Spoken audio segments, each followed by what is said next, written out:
عبادت کا کردار ہے، جس عبادت کا اثر ہے، وہ نماز جماعت ہے۔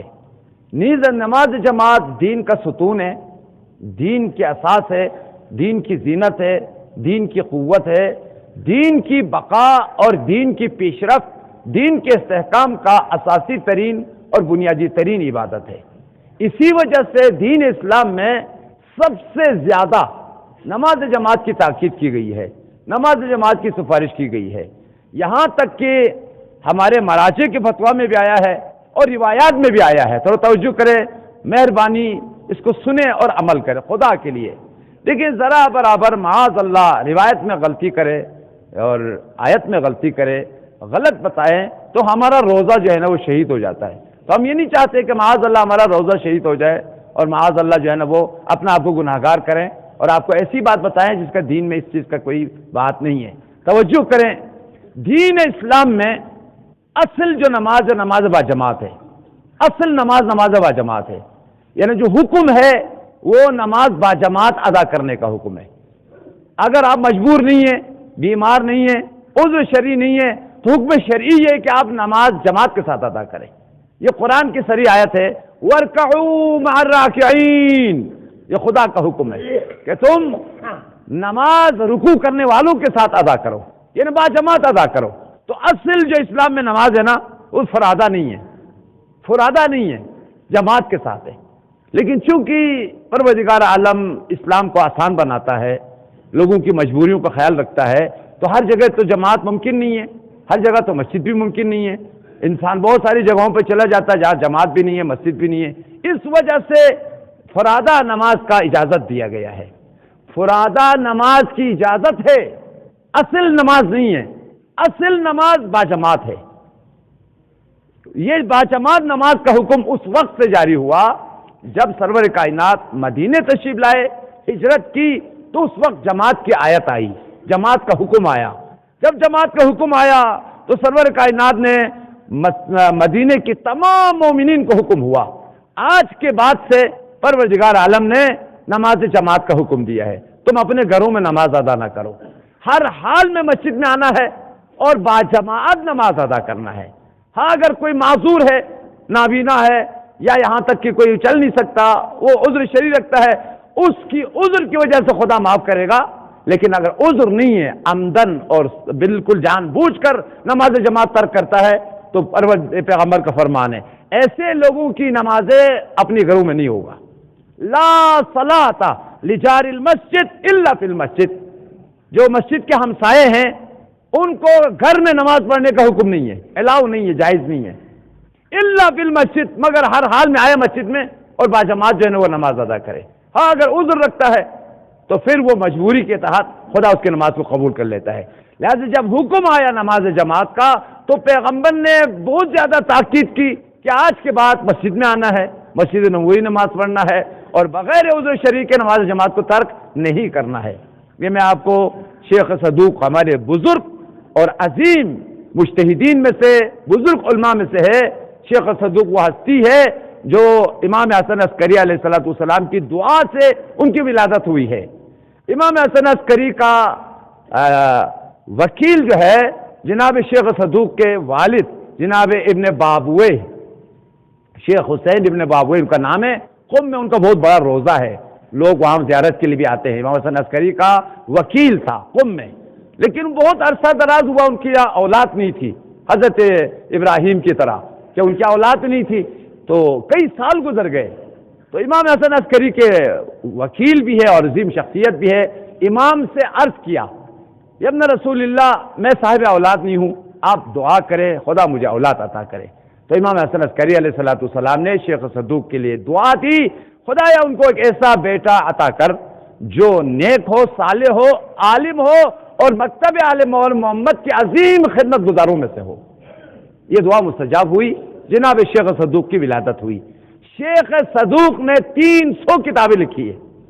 ہمارے مذہب میں سب سے زیادہ بنیادی اساسی روایات کو پہنچانے میں، آل محمد کی تعلیمات کو پہنچانے میں کردار شیخ صدوق نے ادا کیا ہے۔ ان کی کتابوں میں سے کتاب ہے من لا یحضر الفقیہ، جو ہمارے کتب اربعہ میں شامل ہے۔ ہماری بنیادی 4 کتابیں ہیں، جس طرح اہل سنت کی 6 کتابیں ہیں، اس کا نام ہے صحاح الستہ. صحاح الستہ یہ اہل سنت کی بنیادی کتابیں ہیں، 6 کتابیں ان کے یہاں. ہمارے یہاں 4 کتابیں ہیں، اصول کافی ہے، تہذیب ہے، من لا یعذر الفقیہ ہے اور استفسار ہے. یہ جو 4 کتابیں ہیں 4 بزرگ ہستیوں نے لکھی. پہلی کتاب اصول کافی جناب شیخ یعقوب کلینی نے لکھی، اور ان سے پہلے جو کتاب لکھی گئی تھی وہ من لا یعذر الفقیہ ہے، وہ جناب شیخ صدوق نے لکھی. 2 کتابیں تہذیب اور استفسار، دونوں عظیم کتابیں ہماری تمام شریعت کے احکام، نماز، روزہ، تمام احکامات حتی عقائد بھی انہی کتابوں میں موجود ہے. یہ 2 کتابیں تہذیب اور استفسار یہ دونوں بنیان گزار حوزے علمیہ نجف جناب شیخ طوسی نے لکھی ہے. شیخ طوسی بزرگ مراجع میں سے تھے اور مجتہدین کے باپ ہے، مجتہدین کا استاد ہے. انہوں نے یہ 2 کتابیں لکھی. تو ان 2 کتابوں میں 4 کتابوں میں سے ایک کتاب جو کتب اربعہ میں شامل ہے من لا یعذر الفقیہ، یہ شیخ صدوق کی کتاب ہے. اس کتاب کے حوالے سے میں آپ کا عرض کر رہا ہوں، جب نماز جماعت کی آیت آئی تو پیغمبر نے بڑی تاکید کی نماز جماعت کی. اب گھر میں نماز نہیں پڑھنا ہے، جماعت میں آنا ہے. نماز اصل جماعت کی ساتھ نماز ہوگی. تو بہت تاکید کی، لیکن جماعت کے عادی نہیں تھے. نماز تو پڑھتے تھے اپنے اپنے گھروں میں، جیسا ہمارے یہاں ہوتا ہے عام طور پر اپنے اپنے گھروں میں پڑھتے ہیں. تو پہلا دن تو پیغمبر نے انتظار کیا، بہت کم لوگ آئے. دوسرے دن بھی کم آئے. جمعے کے آتے تھے، سب مسلمان جمعے کے لیے بہت آتے تھے. جیسا ہمارے یہاں جمعے کے لیے خانقاہ بھر جاتا ہے اور عام دنوں میں کم آتا ہے، تو جمعے کو آتے تھے. پھر جب پیغمبر کو پتہ چلا کہ یہ لوگ جماعت کو اہمیت نہیں دے رہا ہے، جبکہ پروردگار چاہتا ہے نماز جماعت قائم ہو جائے، دین کی رونق بڑھ جائے، دین کی عظمت بڑھ جائے، دین کی طاقت بڑھ جائے، مشرکین کو پتہ چل جائے کہ مسلمانوں کی بڑی طاقت ہے. گھر میں نماز پڑھنے سے کیسے پتہ چلے گا دین کی طاقت، دین کی قوت اظہار نہیں ہوگا. نماز جماعت کے ذریعے سے دین کی قوت، دین کی طاقت، دین کی عظمت کو دنیا کو بتانا چاہ رہے تھے. لہذا پیغمبر نے جمعے میں حکم دیا اب آج کے بعد اگر کوئی نماز جماعت میں نہیں آئے گا تو میں ان کے گھروں کو آگ لگا دوں گا. میں نے کتاب کا حوالہ دیا، بڑے اپنے آپ پر ذمہ داری نہ رکھوں، آپ جو بھی ہمارے پڑھے لکھے افراد ہیں، من لا یعذر الفقیہ باب الجماعت، یہ جملہ فرمایا لأحذرن الجماعہ او لأحرقن علیکم منازلکم. تم لوگ یا تو اپنی عزت اور احترام کے ساتھ جماعت میں آ جاؤ، اگر جماعت میں نہیں آیا تو میں تمہاری گھروں کو آگ لگا دوں گا. کیوں تم لاپرواہی کر رہے ہو؟ کیوں تم جو ہے نا نماز جماعت سے بے اعتنائی کر رہے ہو؟ جماعت میں ہر حال میں آنا ہے. خدا چاہتا ہے نماز جماعت قائم ہو جائے، میں چاہتا ہوں نماز جماعت قائم ہو جائے، دین کی رونق، دین کو تقویت ملے. تم دین کو کمزور کر رہے ہو اپنے نماز جماعت میں نہیں آ کر. جب جماعت میں آتا ہے تو دین کی طاقت میں اضافہ ہوتا ہے، دین کی عظمت میں اضافہ ہوتا ہے. تو تم آؤ، دین کی طاقت کو بڑھاؤ، اپنی عبادت کے اجر کو بڑھاؤ. بڑی تاکید کی. خلاصہ کچھ لوگوں میں اضافہ ہو گیا، لیکن کچھ لوگ معذور تھے. اب وہ بھی ڈر گئے، پیغمبر نے تو دھمکی دیا ہے، تہدید کیا ہے کہ گھر جلا دوں گا.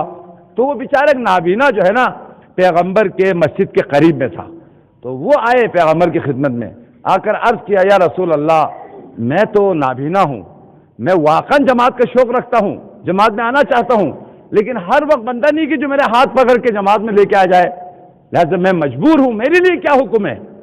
تو پیغمبر سوچتے رہے. فرمایا میں نہیں چاہتا ہوں نماز جماعت کی اتنی عظیم فضیلت اور سعادت اور اجر و ثواب سے تمہیں محروم کروں، اسی کے قیامت کے دن تمہیں پشیمانی ہوگی، حسرت ہوگی. ایک کاش میں بھی جماعت میں آتا، وہ عظیم اجر و ثواب جو جماعت میں شریک کرنے والوں کے لیے ثواب خدا عطا کرتا ہے مجھے بھی عطا ہوتا. تمہیں پشیمانی ہوگا اگر جماعت میں نہ آئے، اور وہ جو اجر ہے عظیم اجر اس سے تم محروم ہو جاؤ گے. لہذا میں نہیں چاہتا ہوں کہ نماز جماعت کی اس عظیم اجر سے، عظیم ثواب سے تم محروم ہو جائے. لہذا میں تمہارے کوئی طریقہ کار سوچتا ہوں، اس طریقے پر عمل کرو، لیکن تم جماعت میں ضرور ہو جاؤ، ضرور حاضر دو. تو کہا کیا کروں یا رسول اللہ؟ کہا کہ دیکھو مسجد نبوی اور تمہارا گھر نزدیک ہے، میں تمہارے گھر سے مسجد نبوی تک ایک رسی بنوا دیتا ہوں اور سب کو کہتا ہوں اس کو توڑنا نہیں ہے، اس رسی کو جو ہے نا ختم نہیں کرنا ہے، یہ میں نے اس کو رکھوایا ہے رسول اللہ کے حکم سے، اور کوئی بچے بھی اس رسی کو نہ پھاڑے، یہ نابینا کی رسی ہے. ہر وقت جماعت اذان آئے گی تو تم اس رسی کو تھام کر مسجد میں آ جاؤ، رسی کے سہارے مسجد میں آ جاؤ، اور رسی لگی رہے گی، کسی نے اگر اتار بھی دیا تو ہم دوبارہ لگوا دیں گے. اس طریقے سے تمہیں بھی نماز جماعت کا ثواب بھی ملے گا، اجر بھی ملے گا، وہ رتبہ اور وہ مقام جو قیامت میں جماعت ادا کرنے والوں کے لیے وہ تم پانے میں کامیاب ہو جاؤ گے۔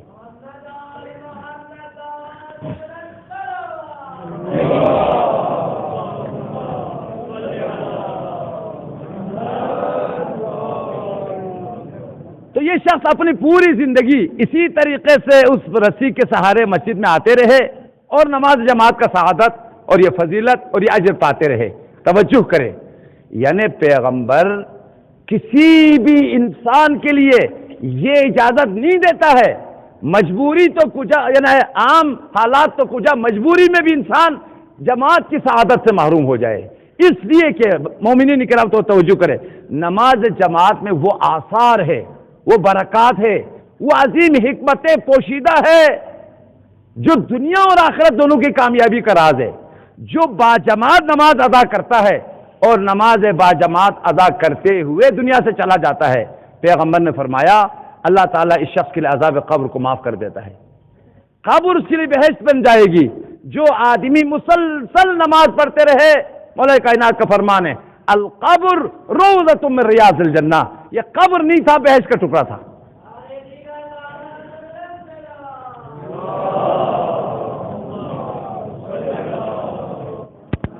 یہ صریح پیغمبر کا فرمان ہے من مات علی الجماعہ لیس له عذاب القبر ولا عذاب الحاشر وکان له بكل قدم 70,000 حسنہ۔ جو شخص جماعت پڑھتے پڑھتے زندگی بھر نماز جماعت ادا کرتے ہوئے دنیا سے چلا جائے، اللہ تعالیٰ اس کی قبر کو بہشت بنا دیتا ہے، عذاب قبر سے اس کو نجات دیتا ہے۔ ولا عذاب الاخرہ، نہ تنہا عذاب قبر اس کے لیے اٹھا دیتا ہے، آخرت کے عذاب سے بھی اللہ تعالیٰ اس کو نجات عطا کرتا ہے۔ اس کے بعد فرمایا جو جماعت ادا کرتے ہوئے دنیا سے چلا جائے، اللہ تعالیٰ اس کے ہر قدم جو گھر سے مسجد تک آیا ہے، ہر قدم کے لیے 70,000 نیکیوں کا ثواب عطا کرتا ہے۔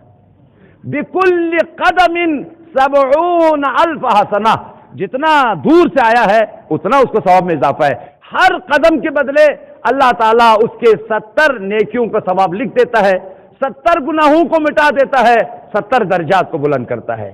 آخری لفظ یہ آیا ہے فَإِن مَاتَ عَلَى ذَلِكَ بَعَثَهُ اللَّهُ 70,000 مِنَ الْمَلَائِكَةِ، یہ شیخ صدوق کی کتاب من لا یزال الفقیر میں موجود ہے۔ فرمایا اگر اسی طریقے سے جماعت ادا کرتے ہوئے اگر چلا جائے، اللہ تعالیٰ 70,000 فرشتوں کو حکم دیتا ہے اس مومن کا انتقال ہو گیا ہے جس نے کبھی جماعت ترک نہیں کیا ہے، ہمیشہ جماعت کی پابندی، وہ عاشق جماعت تھا، ہر نماز جماعت کے ساتھ ادا کرتا رہا ہے۔ جبریل امین کو حکم ہوتا ہے 70,000 فرشتوں کو لے کر اس کی نماز جنازے میں حاضر ہو جاؤ، تو 70,000 فرشتے اس مومن کی نماز جنازے میں حاضر ہوتے ہیں، اس کی مغفرت کے لیے، اس کی درجات کی بلندی کے لیے دعا دیتے ہیں۔ اس کے بعد اس کی قبر کو منور کرتے ہیں، اس قبر کو نورانی بنا دیتے ہیں اور اس کی قبر کو جنت بنا دیتے ہیں۔ پھر جب قبر میں دفنایا گیا، سارے فرشتے تشییع جنازے میں شرکت کرتے اور وہ دفنایا، مٹی ڈال دیا گیا۔ مٹی ڈالنے کے بعد اب یہ فرشتے واپس بارگاہ الہی میں پلٹنا چاہتے ہیں۔ یہ روایت میں آیا ہے پروردگار عالم کی طرف سے فرشتوں کو حکم ہوتا ہے واپس پلٹ کے مت آ جاؤ، اسی مومن کی قبر پر رہو، اس کی نیابت میں عبادت کرو، استغفار کرو اور اس کا ثواب اس مومن کو ہدیہ کرتے رہو۔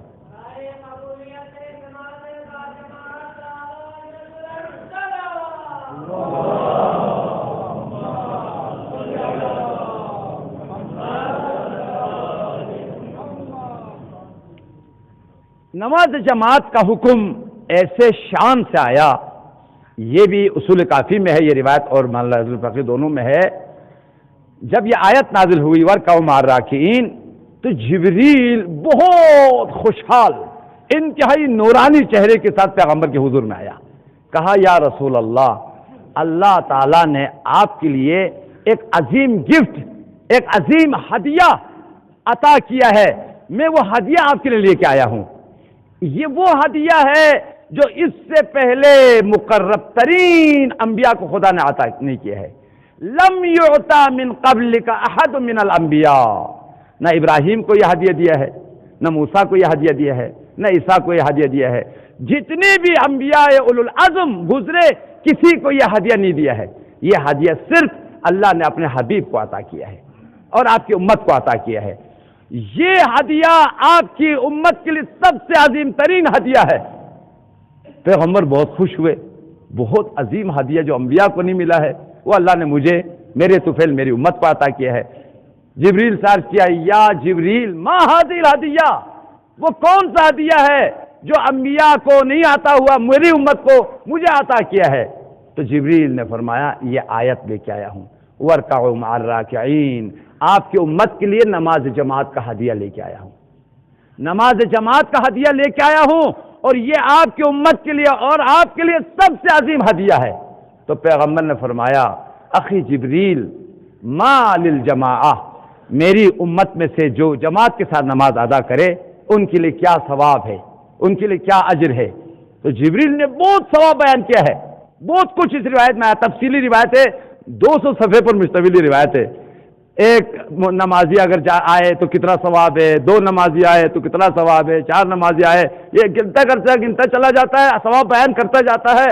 اس کے بعد پھر اسی روایت میں آیا ہے، یا رسول اللہ اس نماز جماعت میں اتنا ثواب ہے اگر نماز میں شریک ہونے والے 10 مومنین تک پہنچ گئے، فَإِذَا زَادُوا عَلَى الْعَشْرَةِ لَوْ كَانَ الْبِحَارُ مِدَادًا وَلَوْ كَانَ الْبِحَارُ لَوْ كَانَ الْأَشْجَارُ مِدَادًا وَالْمَاءُ بِحَارًا وَالْجِنُّ وَالْإِنسُ كُتَّابًا لَمْ يَحْصُوا ثَوَابَ رَكْعَةٍ. تو توجہ کریں، جبریل نے فرمایا نماز جماعت میں اس قدر ثواب ہے، 2 نمازی ہو، 3 نمازی ہو، 4 نمازی ہو، 10 نمازی تک فرشتے شمار کرتے ہیں، گن لیتے ہیں، اکاؤنٹ کر لیتے ہیں، اتنا ثواب مل گیا. لیکن جب 10 سے بڑھ جاتا ہے تو اگر پوری کائنات کے دریا سمندر وہ سیاہی بن جائے، پوری کائنات کے درخت قلم بن جائے، تمام انس و جنس لکھنے کے لیے بیٹھ جائے، ایک رکعت کا ثواب نہیں لکھا جا سکتا ہے.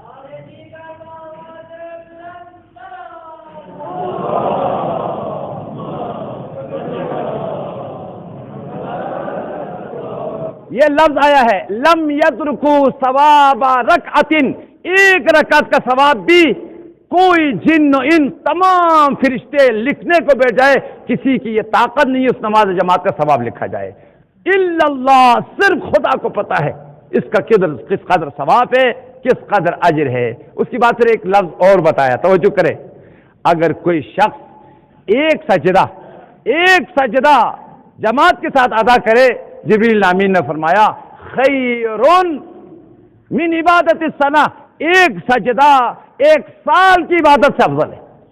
1 سال عبادت کرے اس سے افضل ہے 1 سجدہ جماعت کے ساتھ ادا کیا جائے. اس کے بعد فرمایا ایک تکبیرۃ مع الامام خیر من 70 حجہ و1000 عمرہ. میں نے عربی متن آپ کے سامنے بیان کیا ہے، کتاب کا بھی حوالہ آپ کو دیا ہے. تھوڑا سا مہربانی کرے، سستیوں کو چھوڑ دے. نماز جماعت بغیر عذر کے ترک کیا نا، آپ کو بہت خسارت ہو گئی ہے، بہت نقصان ہو گیا، بہت برکات، بہت اجر ثواب آپ نے اپنے ہاتھوں کھو لیا ہے. جبریل امین نے فرمایا اگر ایک تکبیر جو نماز جماعت کے ساتھ ادا کیا جاتا ہے وہ 70 حج سے افضل ہے، 70 حج سے افضل ہے ایک تکبیر امام کے ساتھ ادا کرنا، اور 70,000 عمرے سے بھی افضل تر ہے. اس کے بعد فرمایا من احب الجماعہ احبہ اللہ واحبہ الملائکہ، جو واقعی جماعت کا عاشق ہے، اس کی دل میں جماعت کے لیے بہت محبت ہے، ہر حال میں جماعت کے ساتھ نماز ادا کرتا ہے. توجہ کرنا، جو عاشق نماز ہے اور عاشق جماعت ہے، جبریل نے فرمایا روئے زمین پر وہ شخص خدا کا محبوب ترین انسان ہے جس کی دل میں سب سے زیادہ جماعت کی محبت ہے. تم اگر جماعت سے محبت کرو گے خدا تم سے محبت کرے گا، خدا تمہارے رزق میں بھی اضافہ کرے گا، تمہارے اجر میں بھی اضافہ کرے گا، اللہ تعالیٰ دنیا بھی عطا کرے گا، آخرت بھی عطا کرے گا. تھوڑا توجہ کرے عزیزان گرامی، معاشرے میں ترقی، معاشرے میں کامیابی، معاشرے میں برکات، معاشرے میں الفت، اخوت، دوستی، برادری، اس کی اساس نماز جماعت ہے. نماز جماعت نفرتوں کو مٹاتی ہے، دوریوں کو مٹا دیتی ہے، شانہ بہ شانہ ایک دوسرے کے قریب لا کے بٹھا دیتے ہیں۔ بھئی دیکھیں، مثال کے طور پر بہت سارے مومنین ہیں جو ایک دوسرے سے ملتے نہیں ہیں، لیکن نماز جماعت سب کو جڑا دیتا ہے، مختلف علاقوں سے لوگوں کو ایک ہی صف میں کھڑا کر دیتا ہے، لوگوں کو متحد کرتا ہے، منظم کرتا ہے، بھائی بھائی بنا دیتا ہے، خدا کے حضور میں کھڑے ہونے کا سلیقہ سکھاتا ہے۔ لہذا عزیزان گرامی، میری خواہش ہے میں آیات اور روایات اور ہمارے مراجع کے فتویٰ کی روشنی میں یہ بات عرض کر رہا ہوں، خدا کے لیے اپنے علاقوں میں جماعت قائم کیجیے گا، مسجدوں کو زندہ کرے، مسجدوں کو آباد کرے۔ آپ اگر مسجدوں کو آباد کریں گے، اللہ آپ کے گھر کو آباد کرے گا، علاقے کو آباد کرے گا، رحمتیں برسے گی، برکتیں برسے گی، آپ کے رزق میں وسعت اور فراوانی آئے گی۔ لیکن اگر آپ نے لاپرواہی کیا، جماعت ترک کیا، مسجد کو اگر آباد رکھا، قیامت کے دن مسجد بھی شکایت کرے گی، اور یہ جو آپ نے مسجد نہیں بنایا، نماز بھی شکایت کرے گی کہ تم نے ہم جماعت سے محروم کیا۔ لہذا ہمارے تمام علاقوں کے آباد ہونے کا سبب، علاقے میں محبت کا سبب، الفت کا سبب، خدا کی رضا اور خوشنودی کا سبب نماز با جماعت ہے۔ ہر علاقے میں نماز جماعت قائم ہونی چاہیے۔ یہ مت ڈرے آغا، ہمارے یہاں سب سے بڑی مصیبت یہ آئی ہوئی ہے، آج ہم مسجد میں جماعت قائم کرے گا، ایک مولوی کو رکھے گا تو کم سے کم بھائی 200 دینا پڑے گا، 400 دینا پڑے گا، 500 دینا پڑے تو پھر قیامت آ جائے گی۔ ہزاروں خرچ کر دیتے ہیں، ہزاروں ہمارے خرچ ہوتے ہیں، اس پر ہمیں قیامت نہیں آتی۔ خدا کی قسم مدرسے کے لیے 100 روپے جمع کریں اور امام جماعت کے لیے 100 روپے جمع کریں تو لگتا ہے کہ 1 کروڑ سے زیادہ دیا گیا ہے۔ اس سے ہماری آخرت بگڑتی ہے۔ لہذا مومنین کرام، اگر آپ واقعاً اپنے رزق میں برکت چاہتے ہیں نا، کچھ پیسہ آخرت کے لیے دے دے، کچھ خدا کے لیے دے دے۔ یہ قرآن کی آیت ہے، ما عندکم ینفد وما عند اللہ باق، جو تم خدا کے لیے دیتے ہو وہی باقی رہے گا، وہی تمہارے کام آئے گا۔ باقی لاکھوں جو تم کھا گئے ہیں، گھر بنایا ہے، پتہ نہیں کیا کیا گاڑیاں خریدی ہے، ابھی آپ میں سے کتنے ایسے افراد ہیں، ابھی میں جب آ رہا تھا نا تو دور تک خدا کی قسم ایسی ایسی گاڑیاں تھی جو کروڑ سے زیادہ اس کی قیمت تھی۔ سب سے زیادہ قیمتی ترین گاڑیاں آپ ادھر ہمارے گلگت اور بلتستان میں ہے، آپ آرام سے لاکھوں دے کر گاڑیاں خرید سکتے ہیں۔ الحمدللہ، بہت الحمدللہ لوگوں کو مال اور دولت اور ثروت آ گیا ہے، لیکن جہاں قیامت آتی نا وہ دین پر خرچ کرنے کے لیے، اس طریقے سے نہ دین باقی رہے گا نہ آپ باقی رہے گا، آپ کی ساری دولت اور ثروت آپ کے لیے عذاب بن جائے گا۔